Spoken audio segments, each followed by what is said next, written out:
And the Aiken County Coroner's Office says identification could take several days. We'll continue following this developing story both on air and online at wrdw.com. And in other news, a child's life cut short, and investigators say gang violence is to blame. Nearly a year ago, Lavinia Lowe was asleep inside of her Beach Island home when gunfire tore through the house. The sound of bullets woke her moments before the 10-year-old girl was shot and killed while trying to run into her mother's arms. I didn't know what to do. I see her on the ground. I see that she hit. Then the other one screaming. It just was a tough situation. Like, what should I do? This morning, in an exclusive, Lavinia's mother, for the first time since her daughter was killed last June, is sharing her story with yours, Sydney Hood. And that is just one of the many firsts Lavina's family says she should be here for, Mother's Day being another. Her mom tells me she still replays her daughter's final moments, from waking up to the sounds of gunshots to realizing Lavina had been hit. But that's why she decided to sit down with us to share with us who 10-year-old Lavina was, not just how she died. This is Lavina's room, known as Muffin. Grief isn't always loud. We got her picture, her clothes. Sometimes it's a pair of shoes left by the wall. The last jacket she wore, the last shoes she wore. Or a voice you still listen for. Sometimes I hear her voice, like, Mommy. She looked, Mommy, Mommy, Mommy. They called her Muffin. She really was the boss of the family. Like, even though she the third child, but she tell everybody in the house what to do. The kind of child who filled a room just by being in it. She looked like her dad, but she every bit of me. Like, we didn't know who the mama was sometimes, me or her. Her mom still replays the last day they spent together. Muffin with me the whole time that day. Like, she just wanted to be with me that day. It was summertime, and the entire family was together. You know, they go on little TikToks and stuff like that, and, you know, everybody just having a good time. It was like, the day was like too perfect. Too perfect. Nearly a year later, her family says they want people to remember more than just the way Lavina died. She a little girl that made good grades. Just a all over good little girl. Sweet little girl. And she just lost her life for whatever reason. Her mom still thinks about the way Lavina loved her family. When she did get hit, I felt like when she got hit, she saved all of us, because our house was like badly shot up. And it's like, I feel like she was like, y'all got me, but y'all not gonna get my family. And in 2 weeks, Lavina's family will face another reminder of what was taken from them. Her parents tell me they attend what would have been her 5th grade end of the year ceremony, accepting her certificate in her place. Thanks, Sydney. And these people on your screen have all been arrested and are all charged in connection to the shooting. The South Carolina Supreme Court has ordered a new murder trial for Alex Murdaugh. Ion batteries power our daily lives, but are they putting our family at risk? The hidden dangers inside common devices and why they're so hard to eliminate.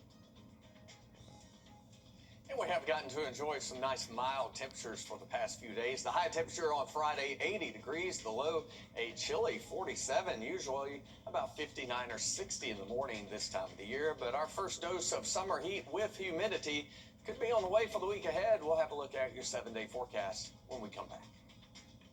And get ready for music, food, and fun. The Royal Aikenites will host Spring Fling at Aiken Steeplechase tonight. There will be live entertainment, food vendors, a cultural experience, and more.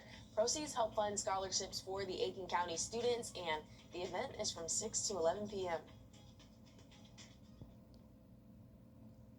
Welcome back, and thanks so much for sticking with us. We're sending things back over to Chris Steele for another update on our weather. Chris? Another nice cool morning. Thanks, Chris. Lithium-ion batteries are in more products than ever, and now explosions and fires caused by those batteries are cropping up around the country. Your senior national investigative reporter Anna Warner digs into the rising risk of hidden heat and why it's so hard to get rid of the danger. They're the power sources behind so many products we use today. Phones, computers, computers, cordless power tools, cameras, even vapes. Lithium-ion batteries power so many of our products, but sometimes they go bad, and this can be the result. An apartment fire in Ohio caught on a doorbell camera. And this house fire in Tennessee that the owners said was sparked by small battery-powered lights on their deck. It was shocking. Grover Joseph Reese of Lafayette, Louisiana can relate. Last year, the power bank charging his phone in his pants pocket exploded. There were flames. I realized that the flames were on me. He's had 4 surgeries to his legs so far, with more to come. Fires connected to lithium-ion batteries have happened nationwide.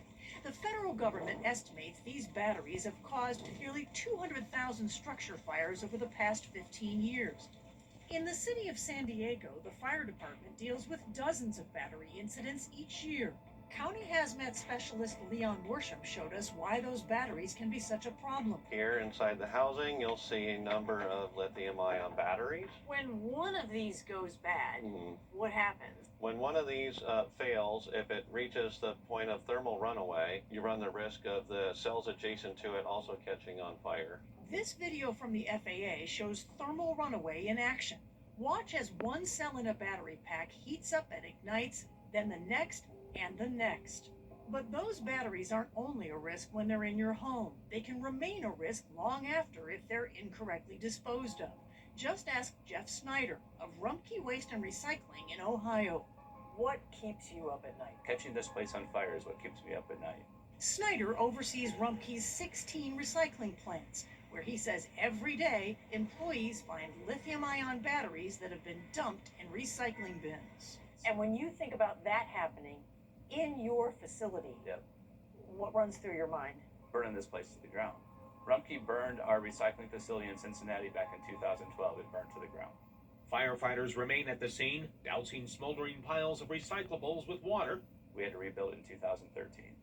But why do so many batteries wind up here? Part of the reason, Snyder says, is that often consumers simply don't know where to take them, despite many communities offering free drop-off.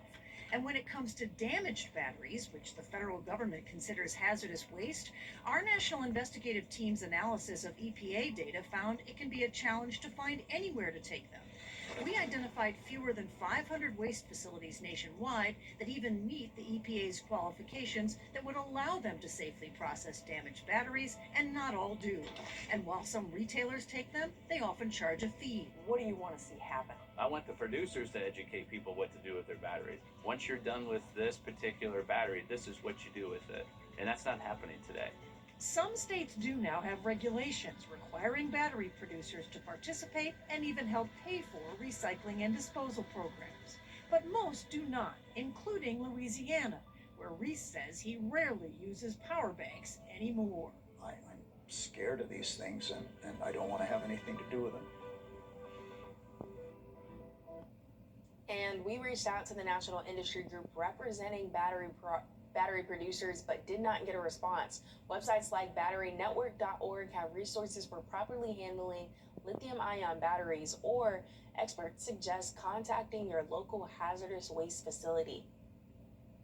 And the summer boating season is quickly approaching, and the U.S. Coast Guard is warning beachgoers about the dangers of being unprepared. The Coast Guard says there were more than 3,800 boating incidents nationwide in 2024, including 154 in South Carolina. Those incidents resulted in 10 deaths and more than 80 injuries. Officials say the leading cause of boating deaths are drowning, alcohol use, and not knowing what to do in an emergency. They say the solutions are simple. Wear a life jacket, never operate a boat under the influence, check the weather, and make sure you have the proper safety equipment. Weather looks good today for a car wash, perhaps lots of sunshine. Absolutely no rain today. Could be a stray thunderstorm on Sunday afternoon. We'll talk a little more about that, plus have your weekend travel forecast when we come back. Welcome back. Time now for the bird watching forecast. Thanks, Chris. In 3 months, Columbia County will cut the ribbon on its first ever hospital. Today, we took another look inside the hospital before it opens. Wrdw takes us on the tour. Soon, these halls will be filled with doctors, patients, nurses, and emergency crews, expanding your access to care and the kind of care you can receive, especially at a moment when seconds count. Taking a walk through areas where lives won't only be changed, but saved. It's 880,000 people we're trying to take care of. No matter how much we open up, and growth is still continuing, no matter how much care we establish, there will always be a need. Expanding care and the kind of care you can receive. And technology is the future of everything, whether it's your personal life or your professional life. Offering robotic surgery, interchangeable med walls, switching a normal room to an ICU room, cameras in every room that allow for telehealth visits for specialists to family members, and more. You also have to teach people how to use it.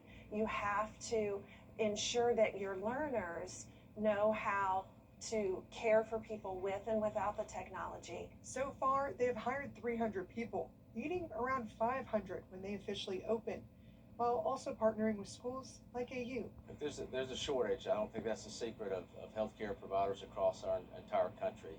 And what this facility does for us in our community is say that we've got a place for you to train, maybe even a place, I'll go back even to elementary, middle school, and high school, a place for you to dream about what you might want to be. While also knowing that this place will be more than a place for learning or treatment. This hospital, people will be born here, they will celebrate life, people will die here.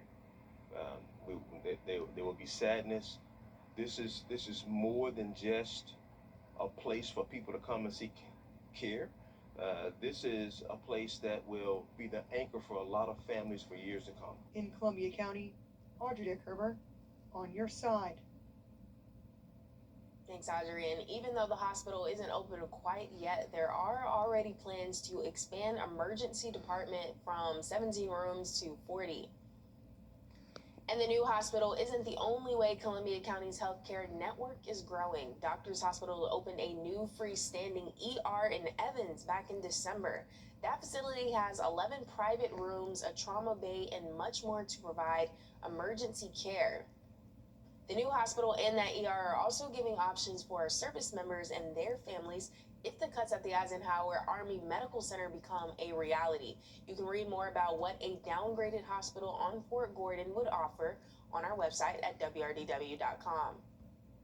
In continuing our conversation on growth in healthcare across the river, we're taking a look at the progress on North Augusta's freestanding emergency room. The new facility is off of Martintown Road in front of the YMCA. The ER plans to operate 24/7 with CT and X-ray machines. It opens this fall. And that growth in healthcare doesn't stop there. A behavioral health facility has also opened in Augusta.